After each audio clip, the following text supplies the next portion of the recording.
ये हंसी वादियाँ ये खुला आसमां, आ गए हम कहाँ है मेरे साजना।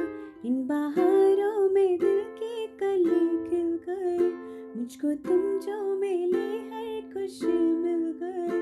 ये हंसी वादियाँ ये खुला आसमां, आ गए हम कहाँ मेरे साजना। इन बहारों में दिल की कली खिल गई, मुझको तुम जो मिले हर खुशी मिल गई। मेरे जाने जा है तेरे चांदनी, छेड़ दो तुम आज कोई रागी रागिनी।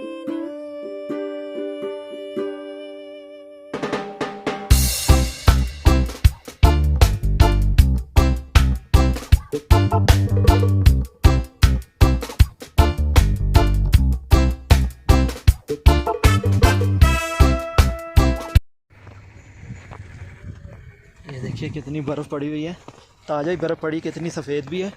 ये देखिए, ये देखिए, ये देखिए, और वो है चांगला पास। गुजरते पलों का नहीं, यादगार लम्हों का नाम है ज़िंदगी। अगर आप भी अपनी ज़िंदगी के लम्हों को यादगार बनाना चाहते हैं, गर्मियों के मौसम में रुई के फाहों सी बर्फ़बारी का मज़ा लेना चाहते हैं, तो एक बेस्ट टूरिस्ट डेस्टिनेशन है ठंडा और खूबसूरत रेगिस्तानी इलाका लद्दाख। ये देखिए मेरे पीछे यॉक नज़र आ रहे हैं और स्नोफॉल भी हो रही है, बहुत ही अच्छा लग रहा है। वाह, it's a beautiful experience. Ladakh घूमने के लिए आपको आना पड़ेगा इसकी राजधानी लेह में, जहां तक जाने के लिए कोई रेल कनेक्टिविटी नहीं है। बाय प्लेन हम डायरेक्ट यहां पर आ सकते हैं। बाय रोड हम जम्मू कश्मीर की राजधानी श्रीनगर और हिमाचल प्रदेश के शहर मनाली से बस द्वारा, अपनी गाड़ी में और प्राइवेट टैक्सी में आसानी से यहां तक पहुंच सकते हैं।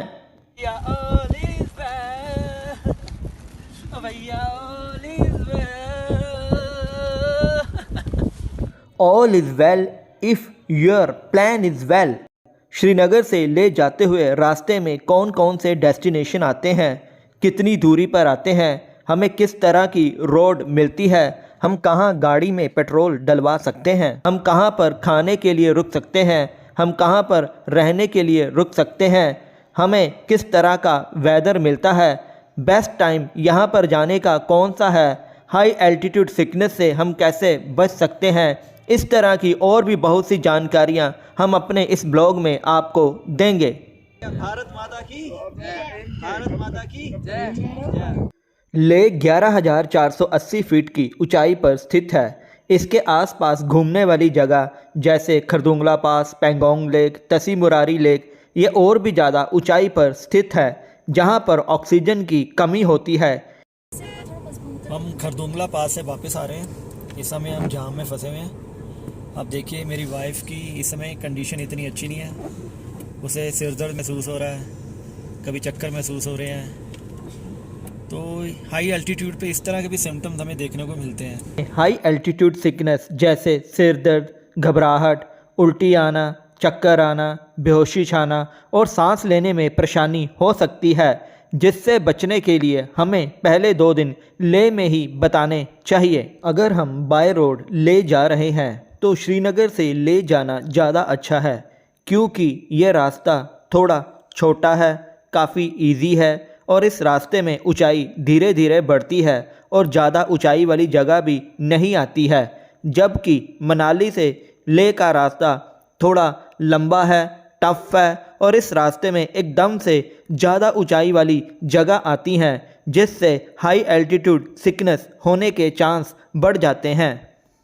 श्रीनगर से ले जाने और लेह शहर में घूमने के लिए हमें इनर लाइन परमिट की ज़रूरत नहीं होती है, लेकिन अगर हम लेह शहर के आसपास की जगह जैसे खरदुंगला पास, पेंगोंग लेक और तसी मुरारी लेक घूमना चाहते हैं तो हमें ऑनलाइन इनर लाइन परमिट लेना होगा। हम ऑनलाइन इनर लाइन परमिट कैसे ले सकते हैं, इसके बारे में हमने इजी वे में स्टेप बाय स्टेप जानकारी इस ब्लॉग के एंड में दिए लिंक में दी है।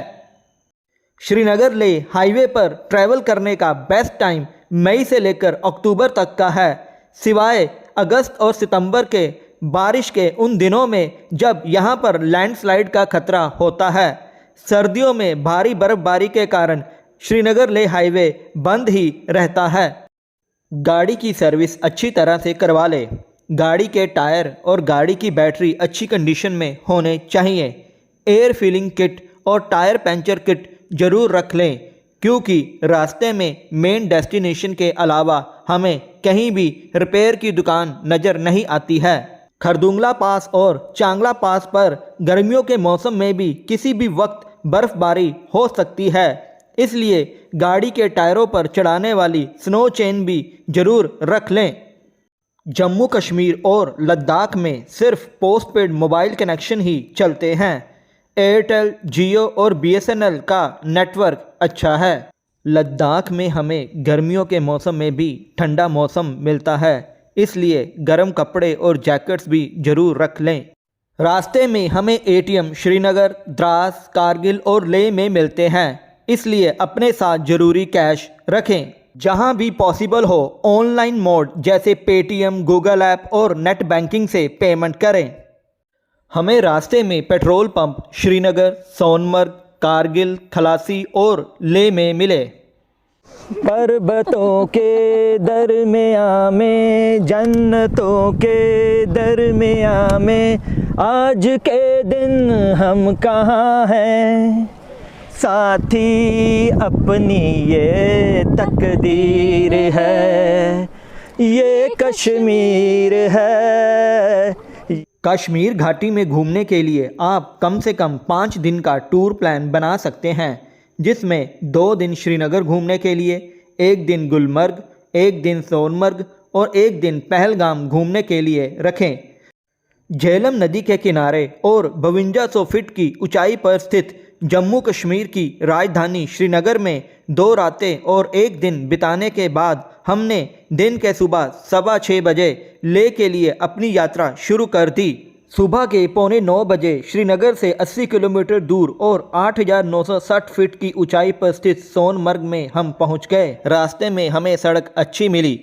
श्रीनगर से निकलने से पहले और सोनमर्ग में एंटर करने से पहले हमें टोल टैक्स देना पड़ा। सोनमर्ग में हमें रहने और खाने में कोई दिक्कत नहीं आती है। पेट्रोल पंप भी अवेलेबल है।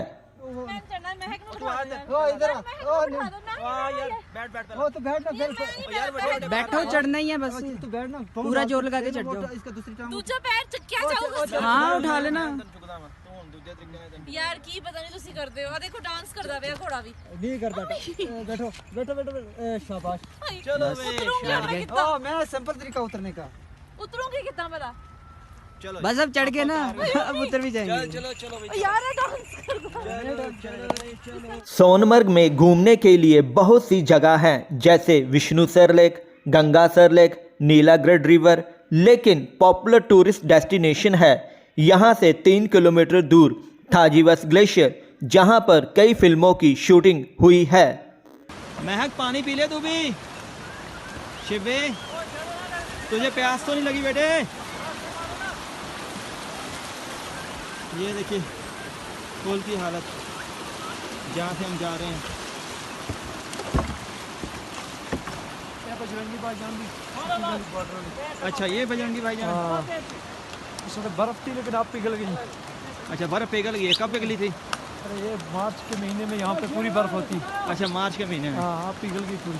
ठीक है अब पिघल गई है। सोनमर्ग में घूमने का बेस्ट टाइम अप्रैल से अक्टूबर तक का है।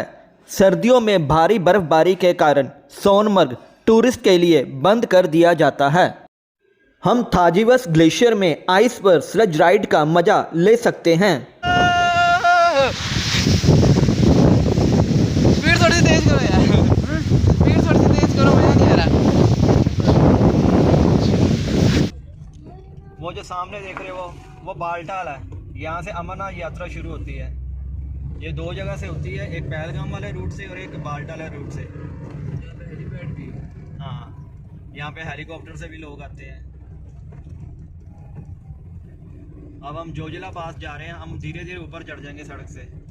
दोपहर के तकरीबन 2:15 बजे हमने सोनमर्ग से 11,580 फीट की ऊंचाई पर स्थित जोजिला पास के लिए अपनी यात्रा आरंभ कर दी, जो कश्मीर घाटी को लद्दाख से जोड़ता है। हमने जोजिला पास में तकरीबन 80% रोड अच्छी और चौड़ी देखी। अगस्त और सितंबर में बारिश के दिनों के दौरान लैंडस्लाइड का खतरा बना रहता है। नवंबर से मार्च तक भारी बर्फबारी के कारण गाड़ियों की आवाजाही के लिए जोजिला पास बंद रहता है। Welcome to Zojila pass 0 point. हम तकरीबन 3:30 बजे 0 पॉइंट जोजिला पास पर पहुंच गए। यहाँ पर इतनी ठंडक थी कि हमें अपनी जैकेट्स निकाल कर पहननी पड़ी। यहाँ पर रहने के लिए कोई होटल नहीं है, पेट्रोल पंप नहीं है। टेम्परेरी दुकानें बनी हुई हैं जहाँ पर हम खा पी सकते हैं। यहाँ हम बर्फ़ पर स्नो बाइक चलाने का मज़ा ले सकते हैं।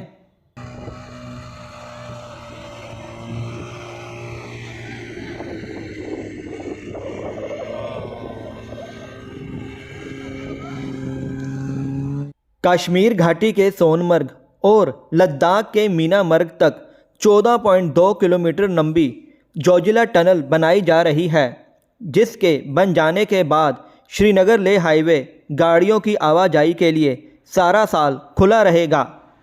0 पॉइंट जोजिला पास से द्रास तकरीबन 40 किलोमीटर की दूरी पर है। कुछ एक जगह को छोड़कर ये सड़क ज़्यादातर बहुत ही अच्छी कंडीशन में है। शाम के तकरीबन 6:10 पर हम second coldest inhabited place of the world Dras में पहुंच गए, जहां पर सर्दियों में तापमान -45 डिग्री सेल्सियस तक चला जाता है। द्रास एक मुस्लिम पॉपुलेटेड टाउन है, जहां पर हमें रहने और खाने में कोई दिक्कत नहीं आती है। द्रास 10,800 फीट की ऊंचाई पर है। इसके आसपास घूमने के लिए कई जगह हैं, जैसे मीनामर्ग, द्रास वार मेमोरियल, मैनमैन टॉप, लेकिन सबसे पॉपुलर टूरिस्ट डेस्टिनेशन यहाँ से 6 किलोमीटर दूर श्रीनगर लेह हाईवे पर मौजूद कारगिल वार मेमोरियल है। कारगिल वार मेमोरियल 1999 में हिंदुस्तान की पाकिस्तान पर कारगिल युद्ध में शानदार विजय की याद में बनाया गया है। ये सारा साल सुबह 9 से रात के 8:30 बजे तक खुला रहता है। हर कर्म अपना करेंगे, हर कर्म अपना करेंगे, ऐ वतन तेरे लिए दिल दिया है, जान भी देंगे, ऐ वतन तेरे लिए दिल दिया है, जान भी देंगे, ऐ वतन तेरे लिए। कारगिल वार के शहीदों को श्रद्धांजलि अर्पित करने के बाद हम शाम के 7:30 बजे यहाँ से तकरीबन 52 किलोमीटर दूर कारगिल शहर की तरफ चल पड़े। कारगिल एंटर करने से पहले हमने टोल टैक्स दिया। तकरीबन 8:45 बजे कारगिल पहुंच गए थे। कारगिल के आउटर में ही 2 पेट्रोल पंप है, वहां से हमने पेट्रोल डलवाया। फिर थोड़ा सा ही हम आगे आए थे कारगिल टाउन के अंदर, तो हमें शुरू में ये होटल मिल गया। काफ़ी डिसेंट रेट पे हमें ये होटल मिला है और ठीक है, बहुत अच्छा, हमारी रात बहुत ही अच्छी निकली है। तो आप देख सकते हैं कि यहाँ पे मौसम इतना अच्छा है कि अगर मैं आपको ये छत भी दिखाऊं तो छत पे यहाँ पे फ़ैन तक भी मौजूद नहीं है। तो रात को भी हमें सोने के लिए जो है कंबल और ये रजाई वगैरह लेनी पड़ी है और बहुत ही अच्छी नींद आई थी। कारगिल में सुबह हमें अपने होटल के बाहर 2 तमिल युवक मिले। कन्याकुमारी से लद्दाख तक जाएंगे, वो भी बाइक पे। अमेजिंग। आपको कितने दिन लगे यहाँ तक आने में? अभी 12 दिन हो रहा है। और आपका एक्सपीरियंस कैसा रहा? बहुत अच्छा था। अभी मैं पहले बार ऐसा घूम रहा था, मुझे बहुत डिफरेंट फील लग रहा है। एक जैसे हमारा लोकेशन तरह नहीं है, ऐसे पहाड़ है, दरख्त है, सब कुछ डिफरेंट, इट्स वेरी गुड। अगले दिन सुबह के 8:45 बजे के करीब हम कारगिल से तकरीबन 6 किलोमीटर दूर भारत और पाकिस्तान के बीच में मौजूद लाइन ऑफ कंट्रोल देखने गए, जहां तक का रास्ता थोड़ा नैरो पर अच्छी कंडीशन में था। दूरबीन से हम लाइन ऑफ कंट्रोल पर मौजूद पाकिस्तानी गांव, उसमें मौजूद मस्जिद, पाकिस्तानी बंकर, इंडियन बंकर और इंडियन आर्मी की पोस्ट देख सकते हैं, पर इसके लिए पर पर्सन टिकट भी लगती है। इसी सड़क पर थोड़ा सा आगे जाने पर हम हुंडरमान विलेज और उसमें मौजूद हुंडरमान म्यूज़ियम देख सकते हैं। क्या लगी? चद्दर लगी हुई है ना ऊपर। हाँ जी हाँ जी, चद्दर, वो म्यूजियम है। हाँ बंद आ 1971 की लड़ाई में भारत ने पाकिस्तान से ये गांव छीना था। अब ये गांव बिल्कुल वीरान है। सुरू नदी के किनारे पर 8,780 फीट की ऊंचाई पर स्थित कारगिल लद्दाख में लेह के बाद दूसरा सबसे बड़ा शहर है। यह एक मुस्लिम डोमिनेटेड टाउन है, जहां पर हमें रहने और खाने में कोई परेशानी नहीं आती है। 100 रुपये दर्जन के लिए यहाँ पे। कारगिल से ले जाने के 2 रास्ते हैं। एक रास्ता बटालिक और दा विलेज से होता हुआ लेह की तरफ जाता है, जिसके लिए हमें इनर लाइन परमिट लेना पड़ता है और ये रास्ता थोड़ा लंबा है। दूसरा रास्ता मुलबेक और लम्यारू से होकर लेह की तरफ जाता है, जो छोटा भी है और जिसके लिए हमें इनर लाइन परमिट भी लेना नहीं पड़ता। हम इसी रास्ते से आगे लेह की तरफ गए। डॉक्टर साहब, नज़ारे बुरे। अब हम कारगिल से तकरीबन 45 किलोमीटर दूर मुलबेक जा रहे थे। कौन सा गांव है यहाँ पे? अच्छा, मूलबेग जो है ये अब बुद्धिस्ट शुरू हो गए। हम पीछे थे, सारा वो मुस्लिम एरिया। अच्छा है, वहाँ से मूलबेग स्टार्ट है। अच्छा मूलबेग, मुझे लगा शायद ये भी मुस्लिम एरिया है। अच्छा, यहाँ से अब बुद्धिस्ट है। आगे 2 किलोमीटर आगे भगवान बुद्ध की मूर्ति है। पूरा घुमाओ, पूरा बेटे, पूरा घुमाओ। क्या कह रहे हैं आप? मूर्ति है भगवान बुद्ध की। यहाँ कहाँ पे है? चंबा। इसी रोड पे होगी या? राइट से चलो हम देखेंगे, ठीक है।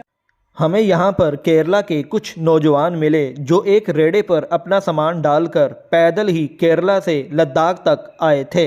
इन पैरों से आप लोग आए हो? केरला से आए भी पैदल? पंजाब होके होगी। अनबिलीवेबल भी, अनबिलीवेबल। देखे वो मुझे पीछे। कहाँ तक जाना आपने ऐसे? ले मनाली से उत्तराखंड, उत्तराखंड से नेपाल, नेपाल से एवरेस्ट बेस कैंप, फिर भूटान, म्यांमार। वाह जी वाह,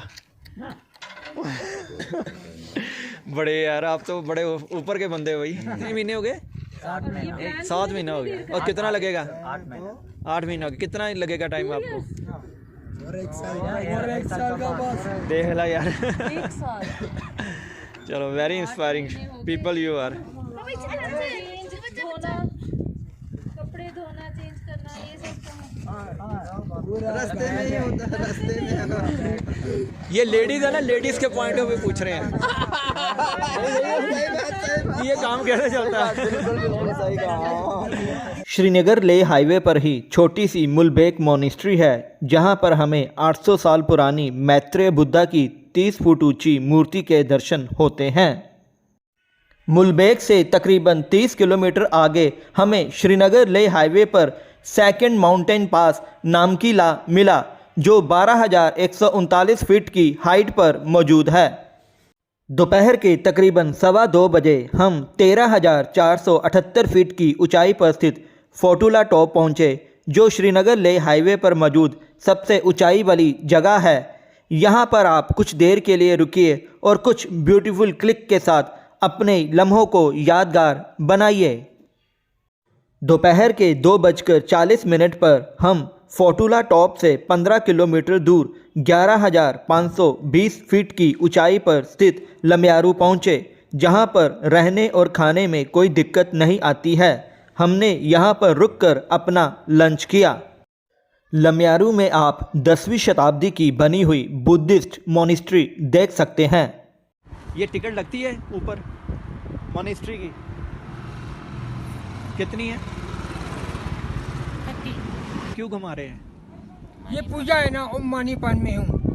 अच्छा पूजा कर रहे हो? हाँ, ओम मनी पादमी ओम मनी पादमी ओम। अच्छा साथ में बोलते भी हो? हाँ, बोलते रहते हैं। लमियारू के आगे हम जाम में फंसे हुए हैं, खलासी जाने वाले हैं। और देखिए हमें काफ़ी देर होगी और अब हमें एक गिफ्ट मिला है नेचर का। सामने पहाड़ियों पे हमें हिरन नज़र आ रहे हैं।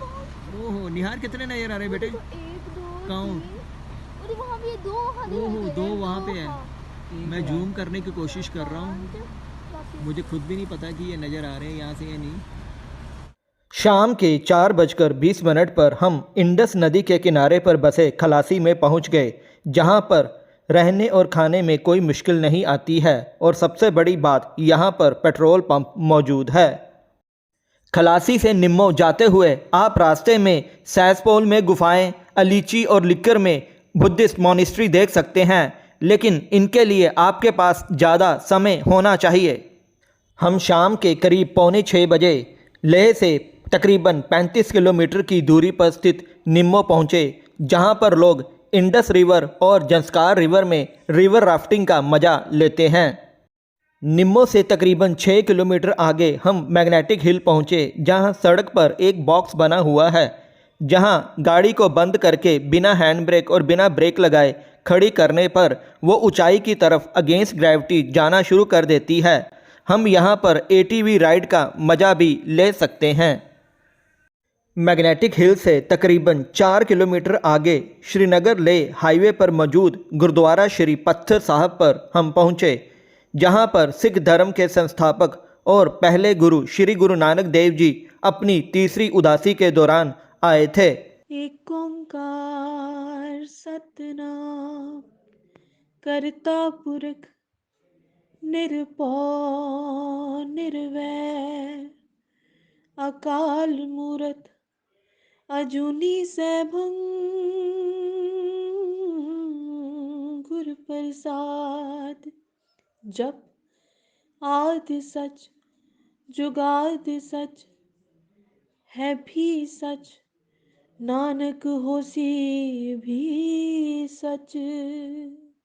गुरुद्वारा श्री पत्थर साहिब की देखरेख इंडियन आर्मी करती है और इसके आसपास रहने के लिए कोई होटल और सराय नहीं है।